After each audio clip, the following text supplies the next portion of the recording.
రేపు మీరు మీటింగ్కి వచ్చేటప్పుడు నీళ్ళ బాటిల్ తీసుకొచ్చుకోండి.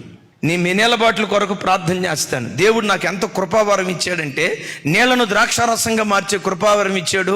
రేపు మీ నీళ్లు ద్రాక్షారసం అయిపోతాయి, తెచ్చుకోండి అన్నాడు. జనమంతా తెచ్చుకున్నారు. అసలు ఆయన నీళ్లు ద్రాక్షారసంగా మార్చాల్సిన అవసరం ఎవడికుంది? కూర్చున్నవాడికి బుద్ధి జ్ఞానం ఉండాలా? గమనించండి, మీరు నీళ్లు తెచ్చుకోండి, నేను ప్రార్థన చేస్తా, ద్రాక్షారసంగా మారుస్తానంటే ఎవడి మహిమ కొరకు? అందరు బాటిల్ ఎట్లాగే అంటే ఆయన చప్పట్లు కొడతా, అదుగో అదుగో అదుగో అదుగో నీళ్ళని ద్రాక్షారసం అయిపోయినాయి అన్నాడు. బాటిల్ అట్లా చూస్తే రంగు ఇంత కూడా మారలా. రంగు మారదు కానీ రుచి మారేది, తాగి చూడండి అన్నాడు.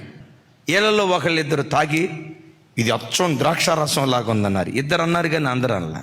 దైవజన్మ, దేవుడు నీకు నాకు ఏ కృపలు ఇచ్చినా, అయ్యా మీరు నాకు ఇచ్చిన కృపలు నీ మహిమ కొరకే నేను వాడతా, నీ ఘనత కొరకే వాడతా. ఈ ప్రత్యక్షత ఎప్పుడు మన గుండెల్లో ఉండును గాక.